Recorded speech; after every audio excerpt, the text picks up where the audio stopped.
শোনার পর আপনি খুশিতে কেঁদে ফেলবেন। বিচারের দিনে আল্লাহ তাআলা যখন ফয়সালা হয়ে যাবে তখন দুই ব্যক্তিকে বলবে, তোমরা অনেক পাপিষ্ট, অনেক পাপ করেছো, তোমাদের কোনো ক্ষমা নেই, তোমরা জাহান্নামের দিকে চলে যাও। এই কথা শোনার পর দুই ব্যক্তির মধ্যে এক ব্যক্তি দৌড়ে জাহান্নামের দিকে যাবে, আরেক ব্যক্তি কাদু কাদু চেহারা নিয়ে আল্লাহর দিকে বারবার তাকাবে আর জাহান্নামের দিকে আস্তে আস্তে পা ফেলে সামনের দিকে যাবে। তো এটা দেখার পর আল্লাহ তাআলা প্রথম ব্যক্তিকে ডেকে আনবে, এনে বলবে, কী ব্যাপার, তুমি কি জানো না জাহান্নাম কত ভয়ঙ্কর, ওইখানে আগুন আছে, ওইখানে পাপিষ্টরা থাকে, তারপরেও তুমি এত দৌড়ে কেন গেলে? তখন ওই লোকটা বলবে, আল্লাহ, দুনিয়াতে থাকতে আপনার কোনো হুকুমই পালন করতে পারি নাই, কিন্তু আজকে যেহেতু আপনি নিজে আমাকে হুকুম করেছেন, আপনার হুকুম পালনার্থে আমি জাহান্নামের দিকে ছুটে যাচ্ছি, যাতে করে আপনার হুকুম অত্যন্ত মানতে পারি, অন্ততপক্ষে আপনার হুকুমটা মানতে পারি, দুনিয়াতে তো মানতে পারি নাই।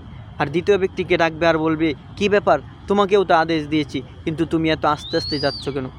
তখন ওই লোকটা বলবে, আল্লাহ, আমি তোমার বান্দাদের কাছে শুনেছিলাম তুমি অত্যন্ত দয়ালু, তুমি ক্ষমাশীল, তুমি ক্ষমা করে দাও, যাতে করে তুমি আমার উপর দয়া করো, এমনকি ক্ষমা করে দাও, এই জন্য আমি আস্তে আস্তে যাচ্ছি।